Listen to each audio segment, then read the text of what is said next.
മാസപ്പടി കേസിൽ മുഖ്യമന്ത്രിയുടെ മകൾ പണം വാങ്ങിയതിന് തെളിവുണ്ടെന്ന് കെ.സി. വേണുഗോപാൽ എം.പി. മുഖ്യമന്ത്രിക്കാണ് ഇതിൽ ഉത്തരവാദിത്തം. വീണയ്ക്ക് എല്ലാ സൗകര്യവും ചെയ്തു കൊടുത്തത് സർക്കാരാണെന്നും കെ.സി. വേണുഗോപാൽ കുറ്റപ്പെടുത്തി. ഇതൊരു വസ്തുതാപരമായിട്ടുള്ള റിപ്പോർട്ടല്ലേ? പണം വാങ്ങിച്ചിട്ടുണ്ടതിൽ വസ്തുതാപരമായ റിപ്പോർട്ട്, സേവനമൊന്നും നൽകിയിട്ടില്ല എന്നുള്ളത് വസ്തുതാപരമായ റിപ്പോർട്ട്. ഇത് രണ്ടും കമ്പനി തന്നെയാണ് സേവനം നൽകിയിട്ടില്ല എന്നാണ് പറഞ്ഞത്. പണം കൊടുത്ത കമ്പനി തന്നെയാണ് സേവനമൊന്നും നൽകിയിട്ടില്ല എന്ന് പറഞ്ഞത്. അതിനെങ്ങനെ അവർക്ക് കൺഫ്രണ്ട് ചെയ്യാൻ പറ്റുന്നത്? മുഖ്യമന്ത്രിയുടെ മകളായതുകൊണ്ടാണല്ലോ സേവനമൊന്നും നൽകാതെ പണം നൽകുന്നത്. അപ്പോൾ അത് ഡയറക്റ്റ് വന്നു ചേരുന്നത് മുഖ്യമന്ത്രിയിൽ തന്നെയാണ്, മുഖ്യമന്ത്രിയുടെ ഉത്തരവാദിത്തത്തിൽ തന്നെയാണ്. അതുകൊണ്ട് അദ്ദേഹം ഈ കാര്യത്തിൽ ധാർമ്മികത ഉയർത്തി പിടിക്കണം, അല്പമെങ്കിലും ഉണ്ടെങ്കിൽ എന്നുള്ളതാണ് എനിക്ക് പറയാനായിട്ട്.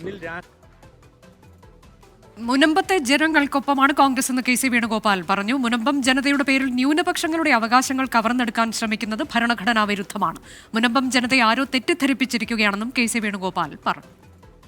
ഞങ്ങൾ മുനമ്പത്തെ ജനങ്ങളോടൊപ്പമാണ്. എന്തായാലും ഞങ്ങൾ പറഞ്ഞ മുനമ്പത്തെ ജനങ്ങളുടെ പേരിൽ ഈ രാജ്യത്തെ ന്യൂനപക്ഷങ്ങളുടെ അവകാശങ്ങളെ കവർന്നെടുക്കാൻ ശ്രമിക്കുന്നത് ഭരണഘടനാ വിരുദ്ധമാണ് എന്നുള്ള നിലപാടാണ് കോൺഗ്രസ് സ്വീകരിച്ചത്, ശക്തമായ നിലപാട് സ്വീകരിച്ചത്. അതുകൊണ്ട് മുനമ്പത്തിന്റെ പേര് പറഞ്ഞ് ന്യൂനപക്ഷങ്ങളെ മുഴുവൻ ഒറ്റതിരിഞ്ഞ് ആക്രമിച്ച് അവരുടെ അവകാശങ്ങളെ ഒന്നൊന്നായി കൈയടക്കുന്ന രീതിയാണ് ഇവർ സംഘപരിവാറിന്റെ രീതി. അതിലത്തെ ആദ്യ പടിയാണിത്. അതുകൊണ്ട് ഇതിന് ഒരു കാരണവശാലും അംഗീകരിക്കില്ല. അതാണ് മുനമ്പത്തെ ജനങ്ങളുടെ പ്രശ്നം. വൈകാരികമായിട്ടുള്ള ആ പ്രശ്നം പരിഹരിക്കണമെന്നുള്ള കാര്യത്തിൽ ഒരഭിപ്രായ വ്യത്യാസവുമില്ല. ഞങ്ങളെല്ലാം അതിന്റെ കൂടെയാണ്. ഈ നിയമം കൊണ്ട് അവരെ തിരിതിരിപ്പിച്ചിരിക്കുകയാണ്.